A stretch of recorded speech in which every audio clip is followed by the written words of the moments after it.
Hello à tous, ici Sam, bienvenue dans cette nouvelle review, j'espère que vous allez bien, j'espère que cette petite séquence d'intro vous aura plu. Alors vous l'aurez compris, je suis assez convaincu par cette nouvelle version de la Lone Peak, sinon je ne me serais pas embêté à monter le petit film que vous avez vu. Alors c'est vrai que moi j'ai un affect un petit peu particulier pour la Lone Peak parce que bon, bah, déjà c'est la chaussure avec laquelle tout a commencé pour la marque Altra, ça a fait 10 ans cette année. Mais c'est aussi la toute première chaussure chez Altra que j'ai enfilée en 2017, c'était la 3.0. Et effectivement, j'ai compris ce jour-là que j'avais vraiment trouvé le concept qu'il me fallait pour ma pratique de la course à pied. Alors, j'avais adoré la 4, la 4.0 pour moi c'est la meilleure version. J'avais été un petit peu déçu par la 4.5 parce que je trouvais qu'elle chaussait un tout petit peu plus court. J'avais les ongles sur le dessus du papier qui touchait un petit peu plus que sur la 4. La 5 j'ai bien aimé, alors j'ai pas fait de review sur la 5 tout simplement parce qu'en fait pour être honnête je l'avais filmé la review, elle était dans la boîte.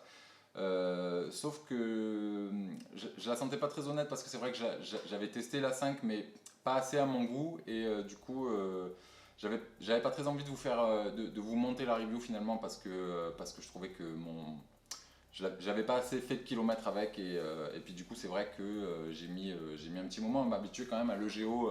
Du coup c'est sur la 5 que la mousse EGO est arrivée, là, le célèbre matériau phare de chez Altra pour les semelles intermédiaires.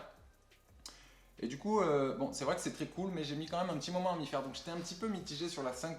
C'est pas que je l'aimais pas, mais j'ai eu un petit peu de mal à m'y faire. Donc voilà, tout ça fait que finalement, c'est vrai que j'avais pas pris le temps de monter la review de la 5.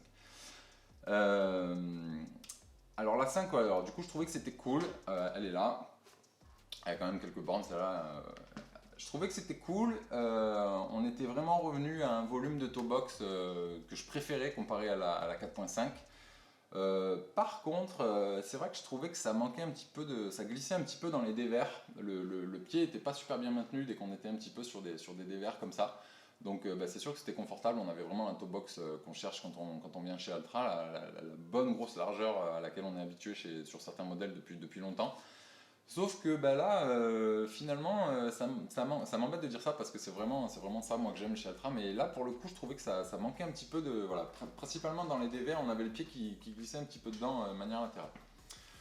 Alors, sur cette version 6, ça a été corrigé. Moi j'ai l'impression que je bouge beaucoup moins dans les dévers, je suis beaucoup mieux maintenu, tout en ayant quand même un volume très intéressant au niveau de l'avant-pied. Euh, alors, du coup. Au niveau de la semelle, on est sur la même chose, donc c'est du Max Track. Alors moi, le Max Track, je trouve que c'est vraiment très bien, c'est quand même assez solide. En plus, enfin là, j'ai quand même pas mal de crampons, elles ont je sais pas, 350 km celle-ci. La semelle, voilà, rien à dire. Et puis je trouve que ça accroche quand même pas mal. Alors il y en a toujours qui vont s'amuser à dire que ça accroche pas aussi bien que le Vibram, etc. Je veux dire, bien sûr, le Vibram, c'est ce qui se fait de mieux sur le marché. Donc, n'importe quelle marque, n'importe quel matériau qui soit pas du Vibram sur une chaussure, ça tiendra forcément beaucoup moins. Mais honnêtement, tout ce qu'on peut reprocher à cette semelle Max Track, c'est juste de ne pas être en Vibram. Parce que franchement, pour un produit qui soit pas du Vibram, moi je trouve que c'est vraiment très cool. Ça accroche bien, c'est assez résistant, voilà, c'est vraiment polyvalent, c'est cool. Au niveau de la semelle, du coup, on a toujours le Géo là. Du coup, je pense que bah, c'est bon, ça s'est réglé. Ils vont rester sur ça parce que franchement, ça a convaincu pas mal de personnes. Et au niveau de la résilience, le Géo, c'est vraiment pas mal. Ça va beaucoup moins s'affaisser que les anciennes mousses EVA, etc., qu'on avait notamment sur la 4.0 et la 4.5. Au niveau du mesh, alors donc voilà pour la semelle, hein. La semelle c'est la même chose, donc forcément ça va vite. Au niveau du mesh, alors on est un petit peu plus épuré. On voit qu'il y a moins de, par exemple celle-ci, la 5, on avait des empiècements à l'intérieur du pied notamment. On n'en avait pas à l'extérieur, si un petit peu quand même. Sur la 6, en fait, il n'y a plus d'empiècement. Tout ce qui était un petit peu relief, etc. sur celle d'avant, bah, maintenant, en fait, c'est juste des petits renforts en TPU qui sont collés, qui sont souples. Alors qu'avant, on avait vraiment des renforts. Moi, je trouvais que c'était pas forcément plus judicieux parce que c'était pas des endroits où il y a forcément des pliures. On sera tout d'accord pour dire que s'il y a bien un endroit où il faut un renfort, c'est ici. Parce que bah, voilà, c'est vrai que le mesh. Là, voilà, je vois qu'il commence à être un petit peu abrasé, même si j'ai tendance à rincer mais régulièrement mes chaussures, parce que vous savez que si vous les rincez jamais vos chaussures, ça abîme le mèche, parce que ça fait un petit peu papier de verre dans les fibres. Donc rincez vos chaussures, mais, euh, mais c'est vrai que voilà, c'est un petit peu le point faible, j'ai l'impression sur celle-là, c'est dommage parce qu'elle a encore, je pense que dans pas très longtemps, le mèche il va me poser problème. Donc j'ai l'impression que c'est le même sur celle-ci. On a un petit peu plus de renfort TPU là, qui monte quand même un petit peu plus haut à l'endroit où régulièrement, quand on a un souci, c'est là qu'on l'a. Au niveau de la toe box, bon bah du coup au niveau du pare-pierre on a la même chose à peu près. Ils ont changé un petit peu les drains. Avant on avait juste quelques petits trous sur la partie haute et rien sur le, pardon, rien sur le bas du pare-pierre. Donc maintenant on a plusieurs drains comme ça qui vont beaucoup plus bas, donc qui vont du coup avoir tendance à beaucoup plus facilement évacuer l'eau. On en a aussi à l'intérieur du pied qu'on voit ici. Hop, il n'y en avait pas sur la version précédente, pas du tout même. Maintenant, on a des petits drains aussi ici. Alors, on a toujours notre petit scratch pour la guêtre. Alors maintenant, pour le passant, on est passé en horizontal. Moi, je trouve que c'est pas mal parce que c'est vrai que, faut que je crois, c'est vrai que voilà, il y a la place. Puis en plus, ça a l'air vraiment, vraiment très très solide. Là, ça c'est pas mal foutu. Du coup, on a notre petit scratch pour la guêtre à l'arrière.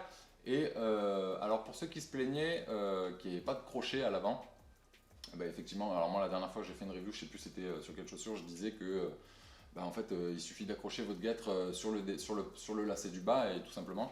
Donc là en fait ils ont fait carrément quelque chose que vous pouvez passer comme vous voulez.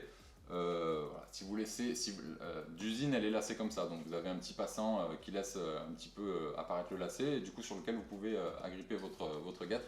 Alors là j'ai que le pied gauche, mais en fait moi sur le pied droit j'ai pas, j'ai pas passé mon lacet dedans, je l'ai passé directement de ce trou à ce trou pour que ça soit plus droit. Alors il y a toujours plus sur Altra, il y a toujours plus les attaches guêtres sur les côtés, mais par contre j'ai vu sur le site internet que ça y est ils avaient fait les nouvelles guêtres Altra du coup, avec du coup un seul point d'accroche à l'arrière et un à l'avant, comme ça vous avez plus la partie un petit peu floppy sur le côté que vous pouviez plus attacher. Au niveau du laçage, c'est intéressant parce qu'ils ont fait, alors elle est vendue comme chaussure avec un laçage customisable. Alors pour ceux qui ne comprennent pas trop ce que ça veut dire, bon bah déjà notamment vous avez le choix sur ce petit trou à l'avant là pour attacher votre guêtre. Moi bah, je m'en suis pas servi, c'est dommage, j'aurais dû la prendre, elle est là-bas, je vais pas y aller. Mais moi voilà, bon, donc déjà ça on a le choix. Moi je m'en fiche de la guêtre et en fait je préfère que ça fasse pas passer mon lacet par l'avant du mèche parce que du coup ça fait une espèce de tension un petit peu bizarre vers l'arrière là. Donc moi j'ai passé directement de ce trou à ce trou de manière classique tout droit. Sur les trois premiers trous, bah, du coup rien de spécial. Et par contre, à partir du cinquième, quatrième, cinquième, on voit qu'il y a un petit trou intermédiaire. Alors ça, en fait, c'est vraiment pas mal parce que ça va servir à quoi? Ça va servir à, si vous avez envie que le bas du pied soit très très serré, il y a des gens qui ont ce problème, ou l'inverse, qui préfèrent avoir le haut du pied serré et pas le bas. Bah, en fait, du coup, si vous faites un double passage de ce lacet dans ce petit trou, ça va vous faire une zone de blocage. Donc en fait, la partie haute et la partie basse seront différenciées au niveau du serrage puisque vous allez avoir un espèce de locage, de blocage du lacet via ce petit trou. Moi, je m'en suis pas encore servi parce que j'en ressens pas le besoin. Mais ça, du coup, c'est vraiment pas mal. Vous retrouvez aussi les deux petits trous en haut qui permettent de faire ce qu'on appelle le nœud du coureur pour avoir vraiment le haut du pied vraiment bien loqué. Donc voilà, moi je m'en sers de temps en temps. C'est vrai que ça m'arrive de le faire, notamment quand les lacets sont trop longs, parce que c'est bien pour tenir le pied, mais c'est aussi très pratique quand les lacets sont très longs. Au niveau de la languette, on est un petit peu près, voilà, rien d'incroyable, on est un petit peu sur la même chose qu'avant, un petit rembourrage là, avec un petit passant sur le dessus. Donc je suis assez content parce que je pense que définitivement la Lone Peak, la patronne est de retour. J'aime bien l'appeler la patronne parce que c'est vraiment pour moi la chaussure avec laquelle tout a commencé. C'est la chaussure chez Altra qui met à peu près tout le monde d'accord. Donc je suis assez content parce que vraiment elle est plus précise, elle est un petit peu moins, voilà, comme je vous dis, un petit peu moins baveuse dans les dévers, elle tient un petit peu mieux au pied. Au niveau du sizing, c'est la même chose. Sa taille ni plus grande ni plus court, forcément c'est la même base, donc il y a quand même peu de chance. Je sais pas comment il s'était débrouillé sur la 4.5, mais moi vraiment j'avais un problème, ça me touchait l'avant du pied, alors que sur la 4.0, pas du tout. Alors du coup, ce qui est cool, c'est qu'ils ont quand même gagné pas mal de poids. Alors je vais vous peser la 5. Ils ont gagné pas mal de poids sur une même chaussure, et ça franchement bravo quoi. Donc la 5 elle était à 311 grammes. C'est quand même pas super léger. Alors, on sait tous que la mousse EGO, voilà, c'est génial. Comme je vous disais, c'est hyper réactif, ça rebondit bien. ça amortit bien, mais et c'est hyper résilient. C'est ça qui est intéressant, c'est que dans le temps, en fait, ça s'affaisse vraiment très peu le Géo. Par contre, c'est un petit peu plus lourd, un petit peu plus lourd que les mousses classiques. Donc on a dit 311 grammes pour celle-ci. Alors les deux sont en 44, bien entendu. Et 289 grammes pour celle-là. Donc c'est vraiment pas mal. On a gagné, 22 grammes pour le même modèle. Donc ça, franchement, c'est vraiment pas mal. Allez, je vous la montre. J'avais un proto, en fait, je peux vous le montrer maintenant parce qu'elle est sortie. Les coloris étaient vraiment géniales, mais on sentait que c'était vraiment un proto. Elle était pas, les découpes étaient faites un petit peu à la serpette, de manière pas très très fine. Mais le coloris était vraiment sympa. Alors sur celui-ci, il s'était amusé à mettre de Lego Pro carrément, donc encore un petit peu plus rebondissant, moi, sous le doigt, je trouve. Mais c'était. Moi j'ai l'impression que. Alors c'est bizarre, il me semble que Lego Pro c'est censé être plus soft. Et moi sur celle-là je le sens plus dur. C'est peut-être parce qu'elle est vraiment neuve. Mais donc voilà, petite parenthèse, ça c'était un proto avec un coloris vraiment sympa. On voit que les drains ils étaient différents, etc. Donc voilà pour la petite anecdote. Donc voilà, finalement ça va pas être très long parce que moi j'ai à peu près que du positif à dire sur cette chaussure. En gamme de prix, je crois qu'on est à 140 euros, donc 140 ou 150, je ne veux pas vous dire de bêtises. On a gagné 22 grammes, elle est plus sympa plus sympa que la précédente. J'espère juste vraiment que le souci du mesh va être résolu, parce que sur la 4.5, on a eu des tonnes et des tonnes on a vu des tonnes de personnes qui avaient un trou ici. Alors, sur n'importe quelle marque, c'est souvent ici que ça finit par se trouver, mais ça se trouvait parfois au bout de 250-300 km, ça foutait un peu les boules quand même. Donc sur celle-là qui a, je crois, 380 km, quelque chose comme ça commence un petit peu, il n'est pas trouvé, mais je sens que c'est là que je vais avoir un souci et pas ailleurs, quoi.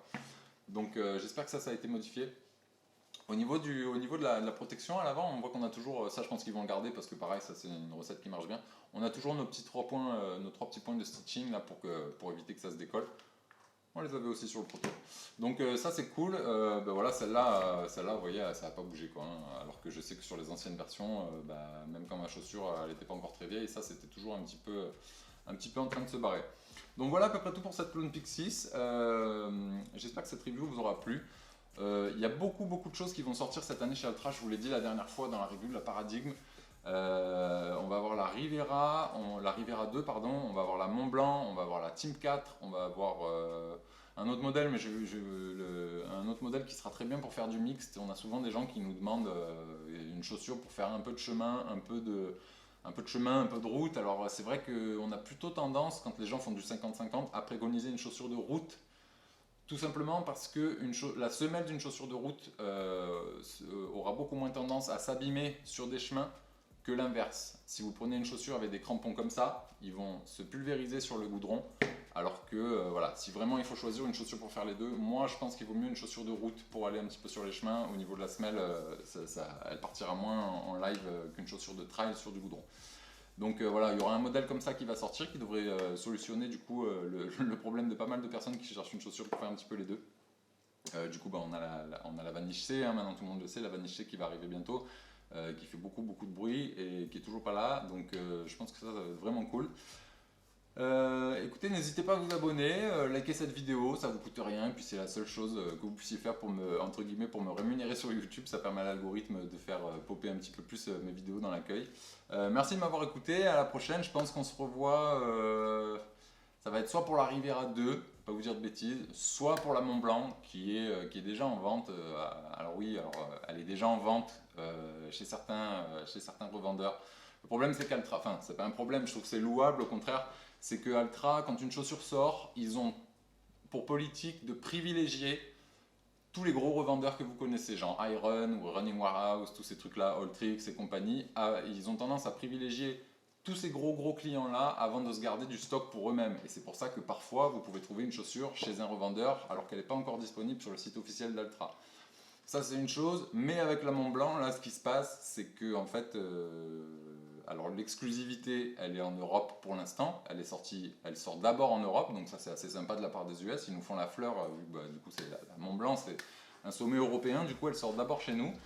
Sauf que, en fait, tous ces revendeurs-là, ils ont absolument pas du tout respecté les consignes de la marque. Il n'y en a aucun qui a respecté la date de sortie. Du coup, ils ont complètement saboté la sortie un petit peu exclusive qui était censée un peu faire du bruit. Ils ont tous, voilà, il y a aucun de ces revendeurs qui a respecté entre guillemets l'embargo. Et du coup, ils ont totalement, ils ont fait comme ils voulaient pour gratter les ventes le plus possible les uns les autres.